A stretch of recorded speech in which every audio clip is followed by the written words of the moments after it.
All right, guys, welcome to a quick version of Troubled Minds Radio. We do this show live 4 times a week, and if you like this type of conversation, come join the podcast. We record these shows live and talk about all the crazy stuff, aliens, conspiracy, the paranormal. We discuss propaganda, the 24-hour news cycle. We talk about the government and many, many more things. Consciousness, and what it means to be you in a post-truth world. So come join the podcast and come say hi, and we'd love to have you be a part of this. Now, let's cut straight to the chase. The reason you're here is because you want to know about the top 5 UFO incidents, in my opinion. So let's start with number 5 and work our way up.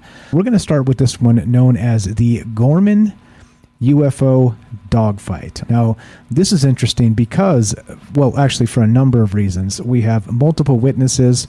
We have a trained aviator that spent time in World War II as a combat pilot. We have this, oddly enough, being written off as a weather balloon.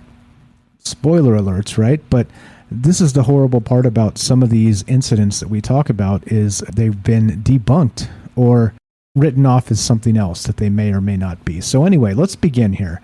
The Gorman UFO dogfight was a widely publicized UFO incident which took place on October 1st, 1948, in the skies over Fargo, North Dakota, in the United States, of course.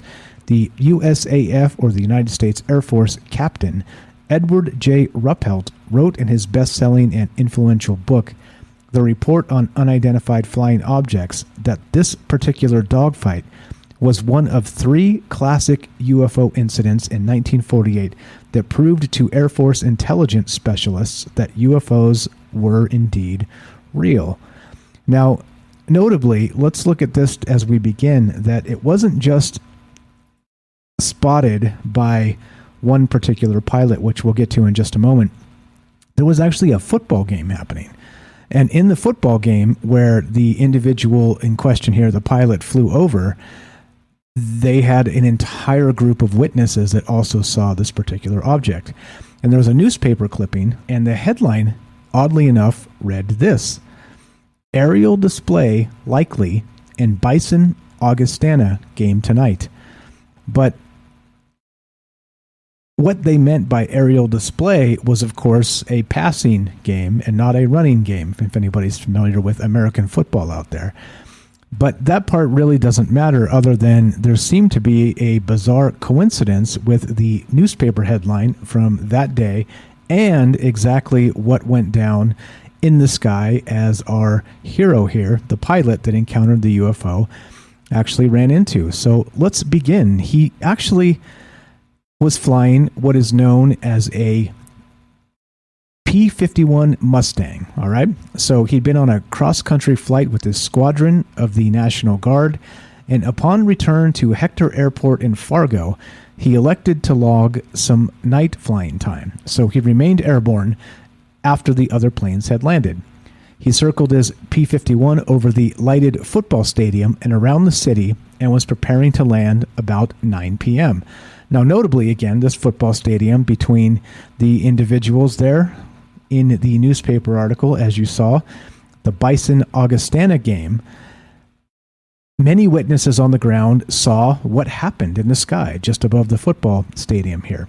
So as he began flying his P-51 over this particular football game, this is when he noticed some strange things happening in the sky. This individual, his name was Gorman, of course, and a 25-year-old former fighter pilot, which served as a second lieutenant in the North Dakota Air National Guard. It was this role that placed him in control of this P-51 Mustang on October 1st, 1948. When the other pilots landed at Fargo's Hector Airport on that fateful evening, Gorman stayed in the air. Having circled his P-51 over a lighted football stadium, he was prepared to land at 9 p.m. and advised the control tower that the only plane in the vicinity was a Piper Cub. Now, a Piper Cub plane looks like this, as you can see on the stream if you're watching on the video. And he visibly saw this, as well as was notified by radar data and the tower as he contacted them to try and make a safe landing. So he was able to make out the actual wing structure and spot the actual Piper Cub airplane that was just below him. And he also noted something else in the sky that didn't have an obvious flight structure, meaning wings or any sort of a propulsion or what appeared to be a propeller or anything of the sort. It was a glowing orb, as you might expect. Well, that's what the UFOs of the old days really kind of looked like, didn't they? So in any case, he decided to take a closer look at the unidentified object. He radioed in to the control tower to ask if there were any other airplanes in the vicinity, and they replied in the negative, that the only thing on radar was himself and his P-51 and the Piper Cub, which he had visibly noticed about 500 feet below him. Now, as he tried to get a closer look to determine what this actual unidentified flying object was, this thing started behaving erratically, all right? Now, he's, again, a trained combat pilot, and he's moving in to take a closer look at what has basically been deemed an unidentified flying object that did not respond to radar, and he's visually seeing this and moving in, okay? So he said this, quote, "I am convinced that there was definite thought behind its maneuvers," Gorman said in a sworn statement to his commander. He continued, "I am further convinced that the object was governed by the laws of inertia because its acceleration was rapid but not immediate, and although it was able to turn fairly tight at considerable speed, it still followed a natural curve." Gorman reported blacking out temporarily due to the excessive speed he reached in attempting to turn with the object. Quote, "I am in fairly good physical condition, and I do not believe that there are many, if any, pilots who could withstand the turn and speed affected by the object and remain conscious," he wrote. "The object was not only able to outturn and outspeed my aircraft, but was able to attain a far steeper climb and was able to maintain a constant rate of climb far in excess of my aircraft." All right, now that's the crazy part here, right? So he's, again, a trained aviator, actually fought in World War II as a fighter pilot. So seeing other airplanes in the sky is nothing new to this man. He's seen dozens, hundreds of them probably. And so in this particular instance, he noted one obvious plane verified by radar when he called in, but then the other, which happened to be an orb, he moved in to get a closer look. Now, he described it as this. It was about 6 to 8 inches in diameter, clear white and completely without fuzz at the edges.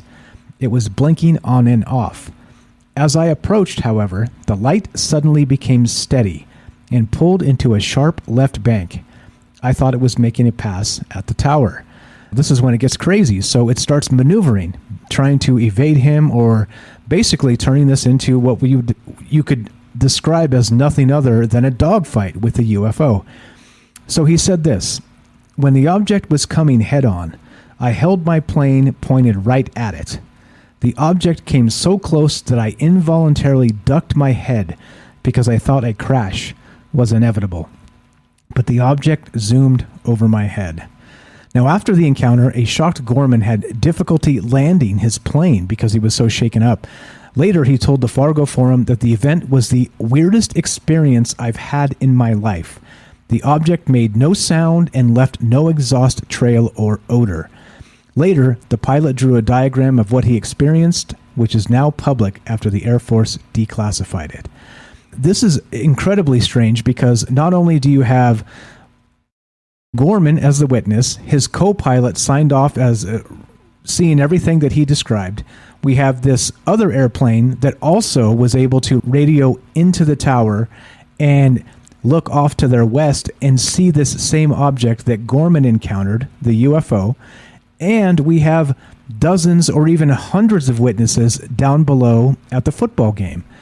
So this is one of those encounters that can't easily be explained away. However, as Project Blue Book took a look into this, which was actually Project Grudge and Project Sign prior to becoming Project Blue Book, which is the infamous UFO investigation of the late 40s to late 60s, they deemed this as a case of this fighter pilot seeing a weather balloon.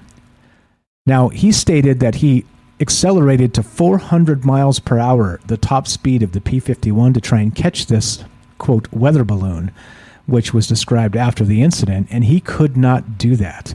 As he did land and finally made it back home safely, they launched an investigation.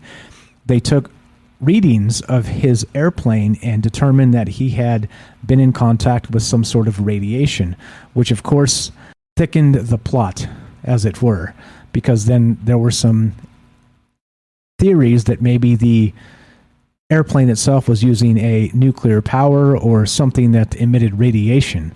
And so that was all written off due to his altitude, and of course they thought that this experienced fighter pilot chased a weather balloon and couldn't catch it, and then became disoriented and ended up chasing in the night sky what actually became Saturn. And that's the official story.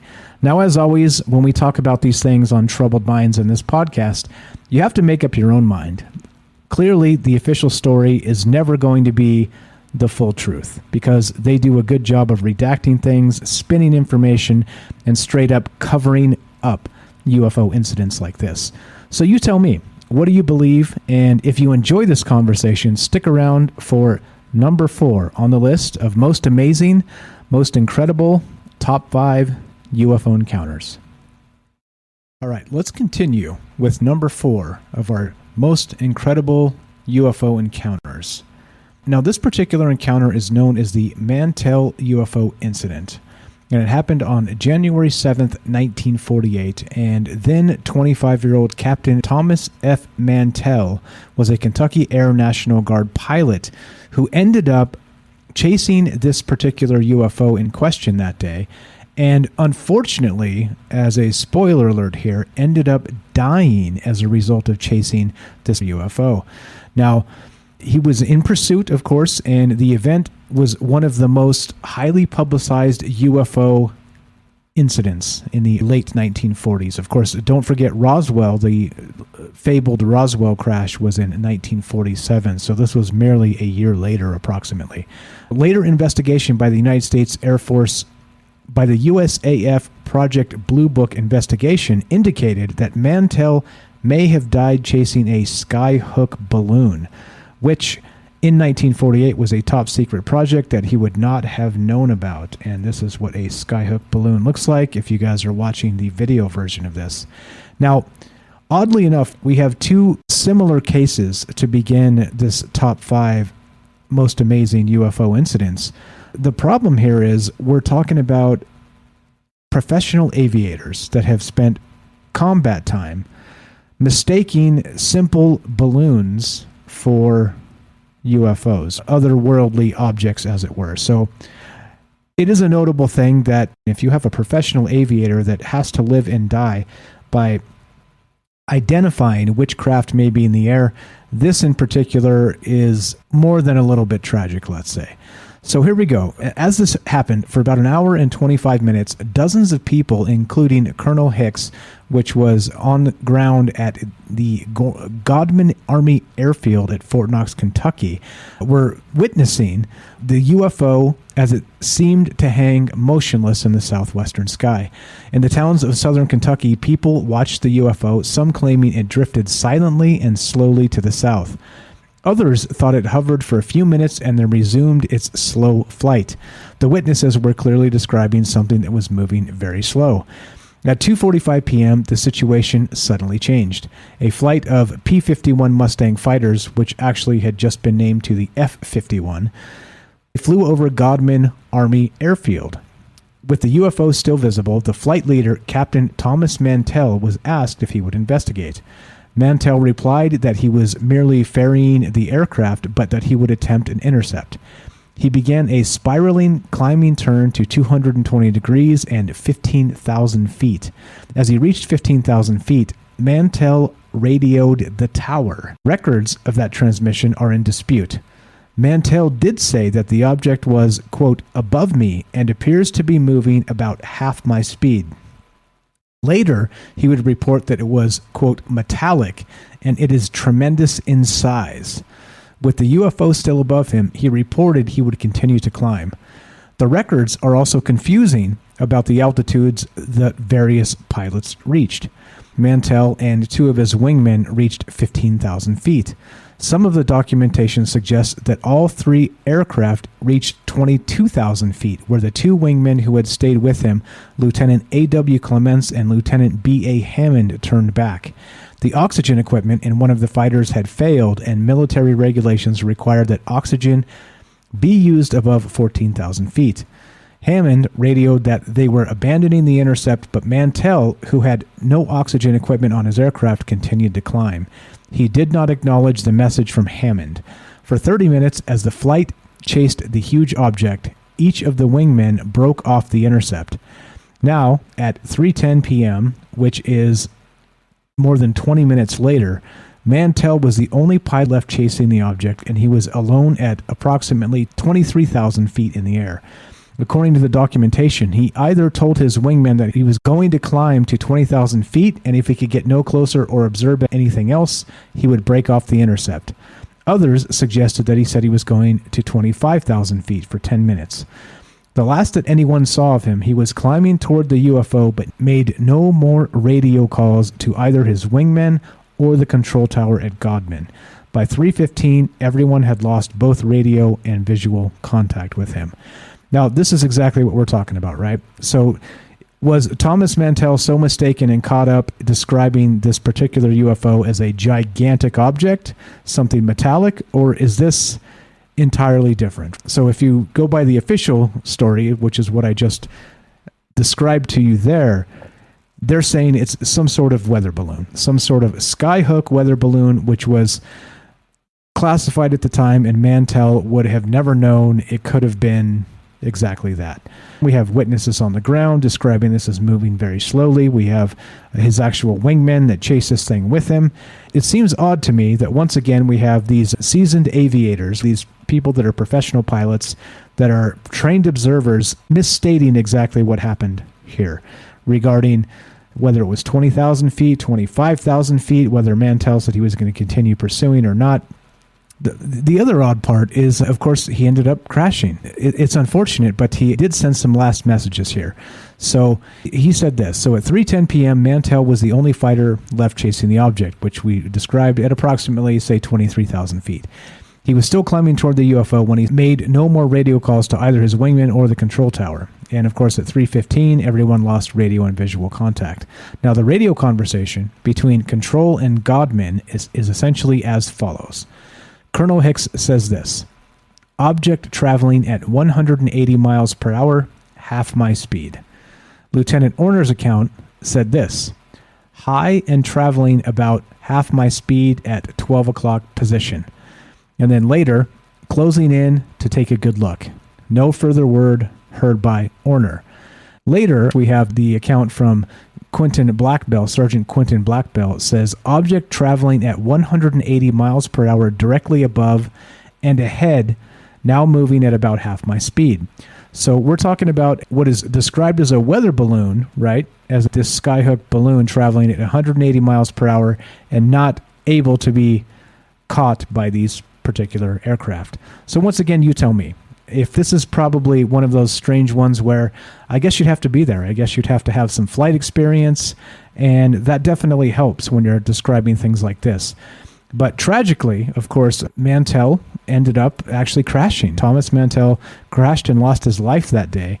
It seems to me that when you talk about things like this and you have, I guess this would be a misunderstanding, would be the official story. It would be a training exercise or an actual unidentified object that the government knew what it might be. But if that was the case, you have to consider, why would they send him to go intercept this thing and take a look to see what it was? There's some gigantic, obvious plot holes here that nobody really accounts for. That's unfortunately part of the entire UFO dilemma and drama as all of this unfolds. So we have government pilots, or at least pilots that are now out of the military, with experience flying whatever they're flying, right? In this case, it's the P-51, the F-51 as the name was changed. Then we have them chasing what appears to be a balloon. Different accounts, some saying it's moving slowly. The pilot's actually saying that the object is moving quickly. Mantell describing this as a large metallic object. There's a lot of strangeness here that doesn't seem to add up. Unfortunately, he crashes, as we described in the beginning here. So at 5 p.m., which is about, let's say, a little after 3 hours after this entire contact ensued with this UFO, they found the remains of the P-51 on a farm near Franklin, Kentucky. For over an estimate of 0.6 of a mile from the center point of the wreckage, pieces of the aircraft landed on the ground, the parts scattered to the north and south. Now, the report says Thomas Mantell's body was found in the broken cockpit, which had stopped at 3:18 p.m. An accident investigation began immediately, as by regulation. Since the canopy lock was in place after the crash, they assumed that Captain Mantell made no attempt to abandon the aircraft. The consensus is that Captain Mantell lost consciousness at approximately 25,000 feet. Within 48 hours, Air Force investigators collected statements from the military witnesses who had been in Godman Tower on January 7th. If the Air Force knew this particular balloon was in the area, why would they send this guy to intercept, right, with his wingmen? Again, so many plot holes here that you got to smack yourself on the forehead and say, okay, well, is this a cover-up? These are the things we talk about. Now, don't get me wrong. I'm not saying this was an actual alien spacecraft. I don't know what this was. I wasn't alive then. Neither were you, probably. But the point here is that if we continue down this road of just accepting every government explanation for all of these UFOs, then who are the fools? Us or the government for giving us sort of ridiculous explanations for some of these things? So, of course, they've described this as Venus, right? Based on the object direction and time of day, Air Force National Guard investigators affirmed that the planet Venus would be in that sky position. According to the astronomical charts available, Venus would be seen in the daylight sky and the approximate location of the UFO. So now we're expected to believe that, again, seasoned aviators just saw Venus in the sky, and they all reacted and chased this thing like they'd never seen a planet or a star in the sky, right? Doesn't that seem ridiculous to you? Of course, the other would be the weather balloon, and what actually happened with this skyhook weather balloon. Like I said, why would you need a government investigation to question witnesses and have boots on the ground and Project Blue Book and all the rest of this if they simply knew it was what was known as a skyhook weather balloon? Now, like I said, I don't know the answers here, but I think these types of cases deserve maybe a second look, maybe a third look, maybe all of our eyes on these things and all of our minds in these particular areas, because you never know. Maybe both of these cases thus far have been a misunderstanding. Maybe not at all. Maybe exactly as described, and why they've become infamous in ufology is that they may be something, let's say, out of this world. If you love this stuff, come join the podcast. Come follow us and hang out. It's Troubled Minds Radio, and let's move on to number 3 of most exciting, crazy, ridiculous UFO encounters. Let's go. All right, number 3 on our list is Shag Harbor. Now, the Shag Harbor UFO incident has been run through the ringer in ufology, and some of those specials you've seen on the History Channel or on Discovery or whatever it is you watch out there. Some cases have described this as simply something mundane, a meteorite or things like this, right? If you watch Giorgio Tsoukalos and guys like that on Ancient Aliens, they've described this as a actual UFO crash. Not only that, a military response from the Canadian government, but also a Russian submarine lurking off the coast of Nova Scotia back in October 1967. The Ancient Aliens account of describing not just a crash landing of a UFO with many witnesses, a second UFO possibly coming down into the water to maybe repair this thing. And like I said, the accounts are really all over the place depending on who you ask, like everything that happens with UFO accounts, right? If you ask a skeptic, they're going to say, well, clearly it was a meteorite, or it's a weather balloon, or the things we talked about, it's Venus or whatever in the night sky. Now, that's the Project Blue Book type things that they wrote off. Remember, weather balloons, swamp gas, Venus in the sky, meteorites, those types of things. And again, not saying that all of that is impossible, but it does seem a little bit strange to me that some of these most famous cases or infamous cases are written off as, well, simply mundane things that even trained observers are confused by. This particular incident happened in October 4th, 1967, and it kind of just started like this. A object is flying in the night sky off of the coast of Nova Scotia, and that would be the Atlantic Ocean out there, and it ended up crashing. So witnesses were driving down this road, this highway in Nova Scotia. They witnessed this light, a yellow object. So here we go. Daryl Dorey, his sister Annette, and his mother were sitting on their front porch in Mahoney Bay when they noticed a large object maneuvering above the southwestern sky. The next day, Daryl wrote a letter to RCAF Greenwood Base commander asking what was flying over the water that evening, as he had never seen anything like it. This is dozens of witnesses that actually saw this thing happen. The way it went down was like this. So at about 11 p.m., a UFO some 60 feet in diameter was seen just hovering over the waterway in a tiny fishing village of Shag Harbor in Nova Scotia, which displayed 4 bright lights that flashed in sequence, tilted to a 45-degree angle, and descended rapidly towards the water's surface. Upon impact, there was a bright flash and an explosive roar. Concerned witnesses began calling the nearby Barrington Passage RCMP detachment. That would be the Royal Canadian Mounted Police, if anybody doesn't know what the RCMP is. Also, lol. None of those witnesses mentioned anything about a UFO.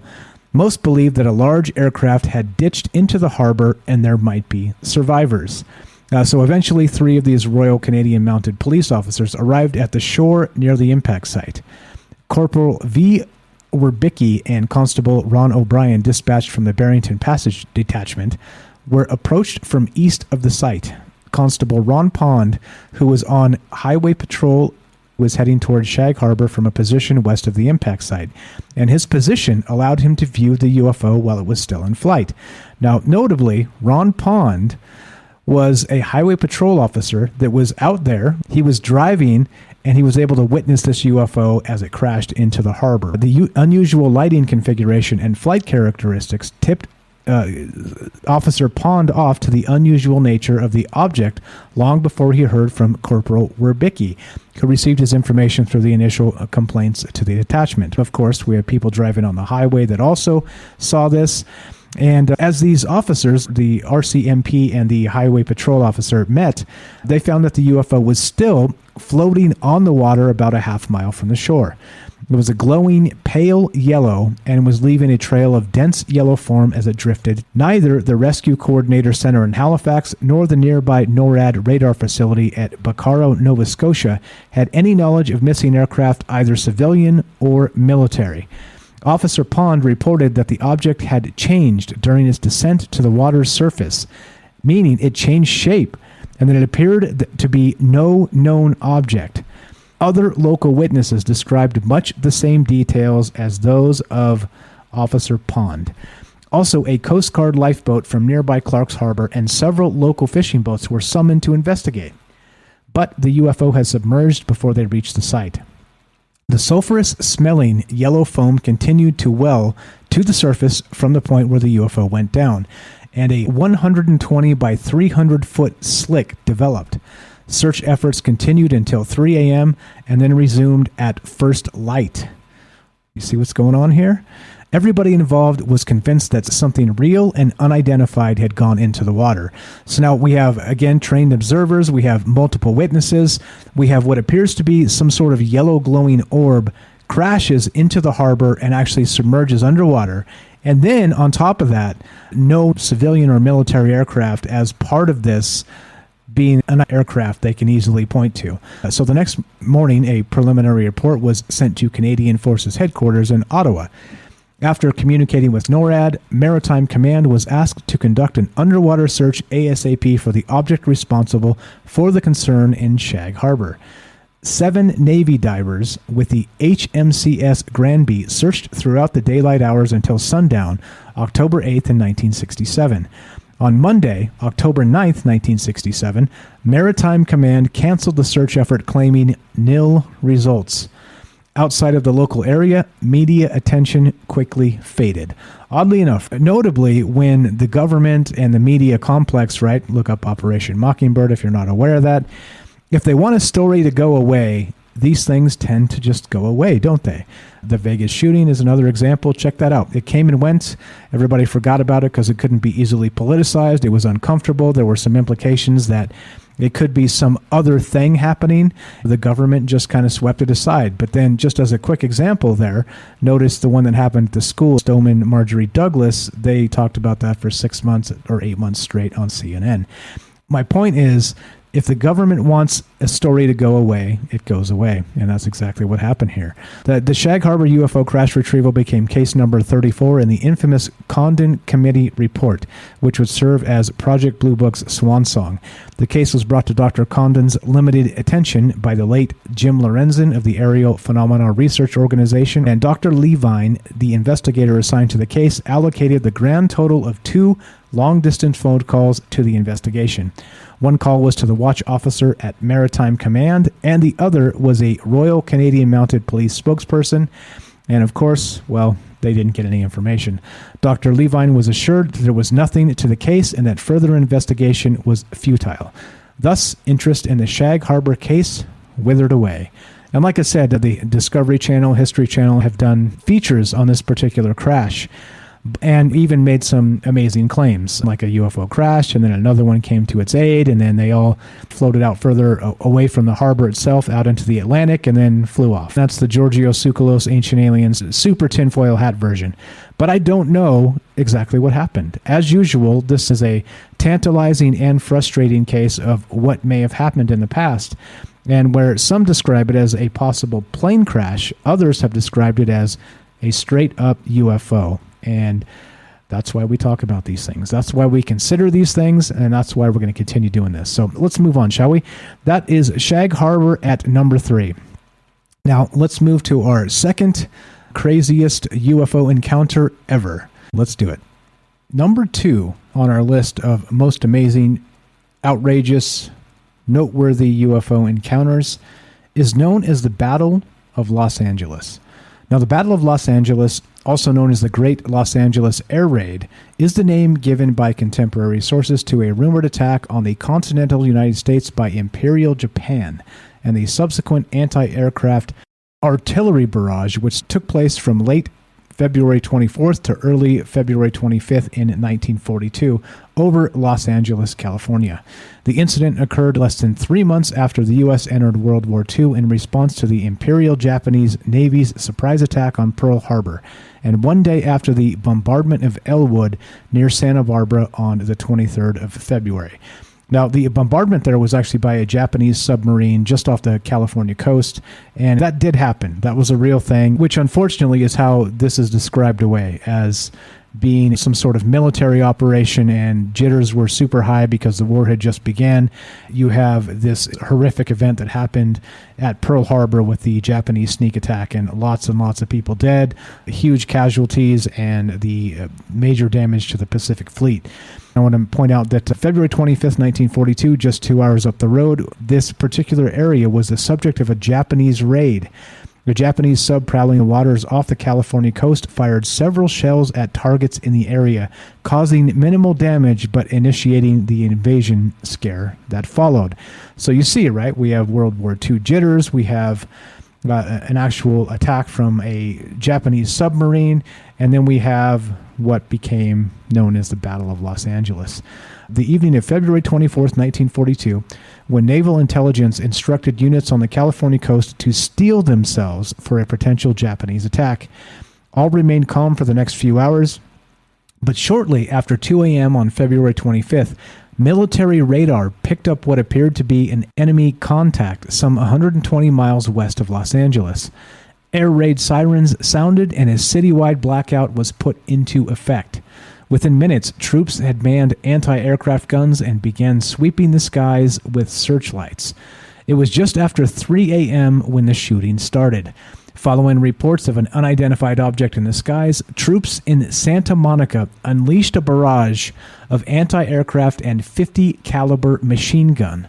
Before long, many of the city's other coastal defense weapons had joined in. Quote, powerful searchlights from countless stations stabbed the sky with brilliant probing fingers, the Los Angeles Times wrote, while anti-aircraft batteries dotted the heavens with beautiful, if sinister, orange bursts of shrapnel.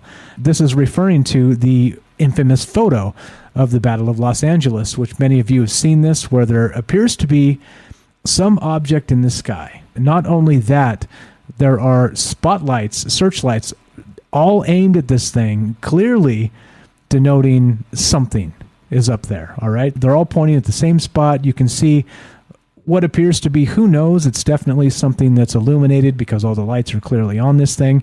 And what it is still a mystery, as they say. As we know in UFO circles and as in the conspiracy circles, as we talk about on this show, is that if you really look at this and knowing this is a real photograph, and it is, that there's something there. And literally, very much like we've described in some of the other UFO cases in this episode, how on earth are we supposed to believe that this could have been a weather balloon or Venus in the night sky?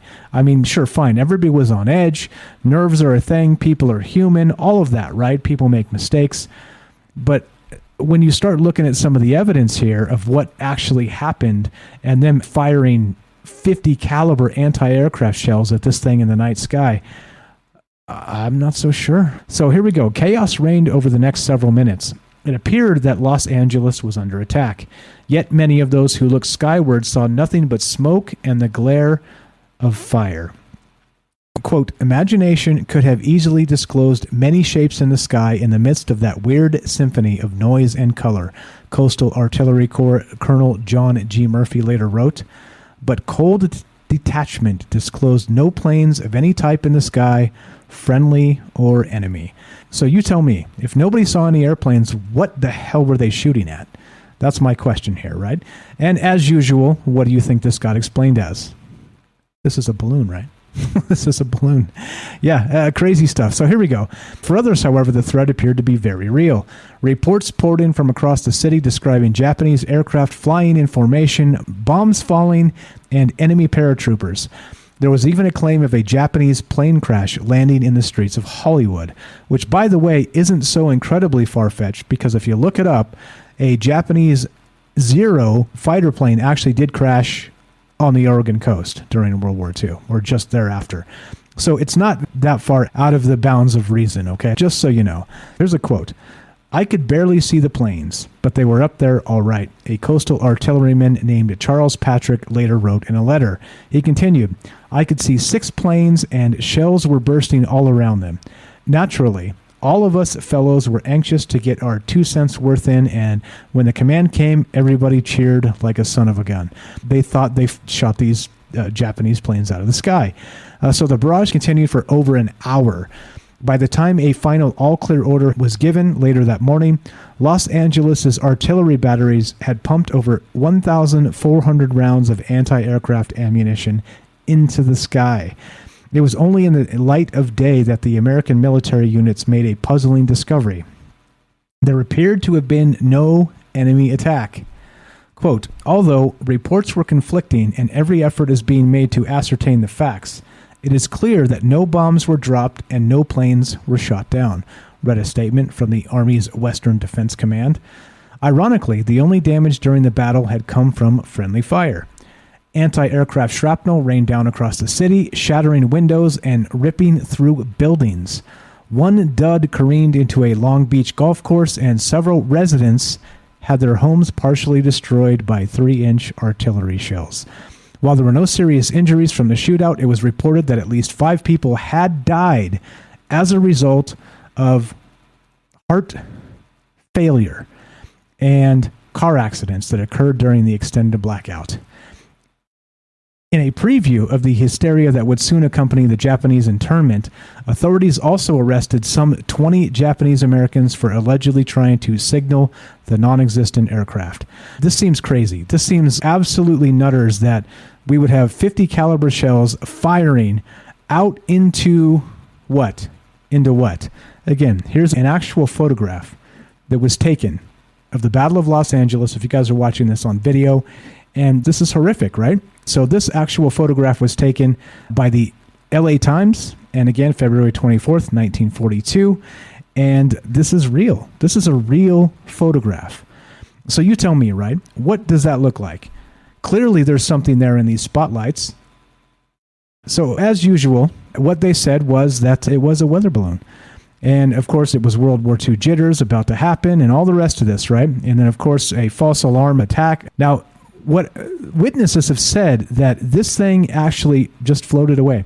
So even though we had spotlights like crazy on this, we had eyeballs all over the entire western seaboard staring at this thing, and we had 50 caliber guns firing to bring it down, nothing came down, again, from the official reports. There were no aircraft, and this thing eventually just floated away and it ended up disappearing. So I think this is one of those notable instances where it's easy to read the official report and say, oh, well, very much like they said in the 60s with the Cold War jitters, right? Is this just another case of mistaken identity, even though we have this photograph, this literal photograph from the Los Angeles Times of searchlights all pointing at this particular object in the sky and 50 caliber guns firing directly at this thing, and nothing, no damage, no anything. The thing, again, floated out of sight and disappeared. So you tell me. I don't know what is going on here other than this is worthy of a conversation and worthy of us continuing to think about this and talk about this. So thanks for hanging with me thus far. We're going to get to the top UFO crazy encounter, in my opinion, coming up next. All right, now let's get to number one on the list. There are a lot of incredible UFO encounters and sightings and incidents that could be combed through and determined as maybe the top incident. But in my opinion, this one really takes the cake, or let's say takes the taco, because, well, tacos are better than cake in my opinion, but I digress. So there's an incident back in 1977 known as Operation Saucer. Of course, since it was in Brazil, which is where this happened, it was named Operation Prato, Prato. I don't speak Portuguese, so you'll have to forgive my pronunciation here. But craziness ensued. So we've seen to this point people losing their lives, maybe in a dogfight, a fighter pilot maybe losing out to a UFO. In this instance now, we have some really insane stuff that is just off the charts. This was an investigation carried out between 1977 and 1978 by the Brazilian Air Force following alleged UFO sightings in the city of Colares. The investigation was closed after finding no unusual phenomena. We've heard that before, haven't we? In this case, we've got over 400 witnesses, and these incidents continued happening after several months. It wasn't just one time these UFOs showed up. Not only did they show up and people saw lights in the sky. Now, this is the horrifying part. They were attacked by these UFOs. People actually went to hospitals with radiation burns from these UFOs. This is the official report. So in 1977, numerous UFOs were reported in the Brazilian city of Colares. Local residents claimed that scars on their bodies were caused by the lights in the sky and named the lights Chupa Chupa, of course, literally translating to sucker sucker, like the chupacabra is the goat sucker. This is Chupa Chupa, the sucker sucker. The craziest part is the reason they called it that is because they believed these UFOs were attacking them with these lasers, basically, and sucking blood from them through these laser beams. So believing it would keep the lights away, residents of Colares organized night vigils, lit fires, and ignited fireworks. The mayor, Jose Ildon, requested help from the Air Force. So we have over 400 witnesses over not just days, weeks, now months, being attacked from literally lights in the sky and describing them as lasers people going to hospitals with radiation burns, entire areas doing night vigils to try and spot these things before they're attacked out of nowhere, and the mayor of the town Colares contacting the Brazilian Air Force for help. This is, again, all documented. All these things I talked about on this particular podcast today, it's all documented. Go look this stuff up. I'm not making these things up. These are a lot of the details, and in many cases, they just describe them as mundane things, right? Again, Venus, weather balloons, swamp gas? I mean, okay, come on. So how do you explain this one away? Over 400 witnesses, night vigils, the mayor actually requesting help from the Brazilian Air Force, and what they ended up doing is clearing the women and children out of the area to keep them safe as these attacks continued, because they did continue. So this investigation, again, was into a terrifying series of reported incidents in 1977 where residents of the Brazilian city of Colares claimed that they not only witnessed these flying saucers, like I stated, but they were also being attacked by these flying saucers. So bright objects of differing sizes, shapes, and colors were said to have been flying at low altitudes, just a few meters above the tops of trees, and, this is the crazy part, firing light beams at people on the ground below. What, lasers? We're talking 1977. Are militaries out there shooting lasers at people in 1977? I highly doubt that. This continues. Several witnesses claim to have seen beings, actual entities, piloting the crafts, describing them as no more than 3 to 4 feet tall. What separates these sightings from the usual glimpses of UFOs in the skies are the numerous and recurring injuries that the people suffered. This is nutters. The beams gave off intense radiation burns that caused puncture marks and lesions, with some reporting to local media at the time that it felt like a heavy weight pushed against their chest. A report into the claims made by the victims stated, quote, "The beam was about 7 or 8 centimeters in diameter and white in color." And the quote continues, "It never hunted for them, but hit them suddenly. When they tried to scream, no sound would come out, but their eyes remained open. The beam felt hot, almost as hot as a cigarette burn." You see what's going on here? What in the world is this, right? Describing the injuries, Dr. Carvalho, who worked in a healthcare unit in the area during the 70s, wrote, "All of them had suffered lesions to the face or the thoracic area." So the lesions, he continues, looking like radiation injuries, began with intense reddening of the skin in the affected area. Later, the hair would fall out and the skin would turn black. There was no pain, only a slight warmth. One also noticed small puncture marks in the skin. The victims were men and women of varying ages without any pattern. The saucers were quickly dubbed, as I described, Chupa Chupa, because of those puncture marks. People believed they were actually having their blood taken from these UFOs with these white laser beams. Of course, notice they didn't describe them as lasers because back in 1977, lasers didn't exist. Well, supposedly, right? Again, this is the craziest UFO case to me because not only do we have hundreds of witnesses, we have nighttime vigils to keep these UFOs away. We have people going to actual clinics and hospitals being treated for radiation burns and these actual puncture wounds. How do you explain this away? With reports of more sightings and more incidents of people being injured or losing blood, panic soon started to set in, and women and children left the area while local men stayed to look after their homes and possessions. This is crazy, right? This is insane. And this is an actual UFO case. Look it up. I'm not making it up. Just search Operation Saucer. So this continues. With no reasonable explanation offered as to what exactly was behind the so-called attacks from UFOs, the Brazilian Air Force was tasked with finding out what was going on.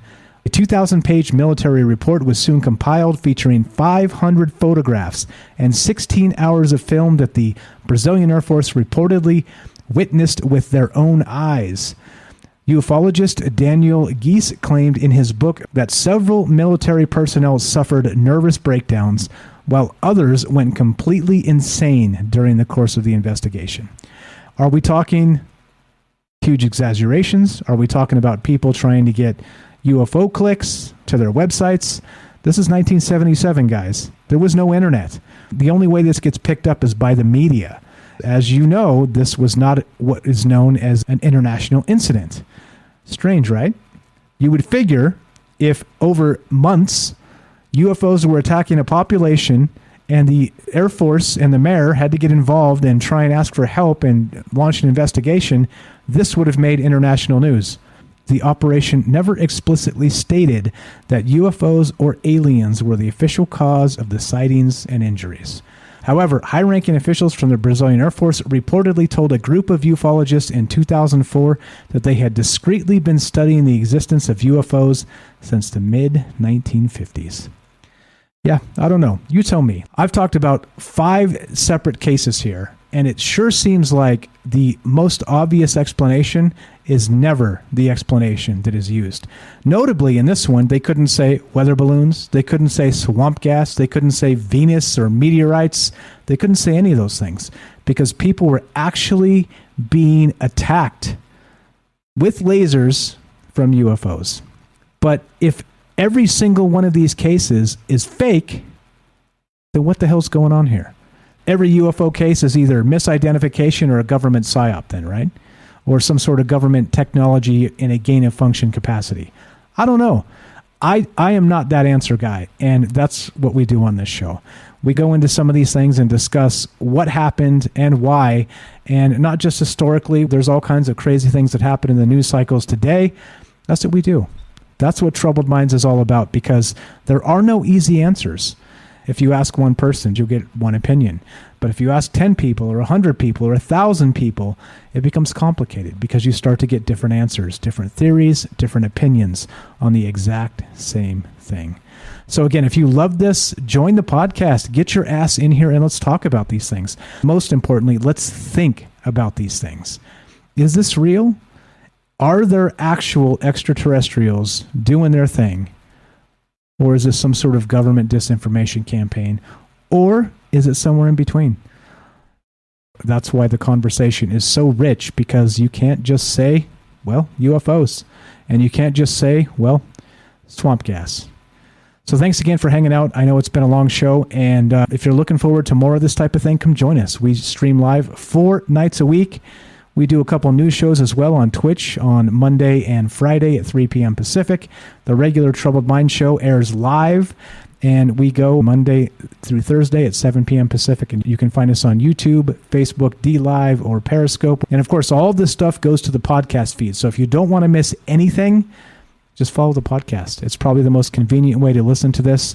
So thanks for sticking with us. Again, I'm Michael Strange. This is Troubled Minds. We'll see you soon.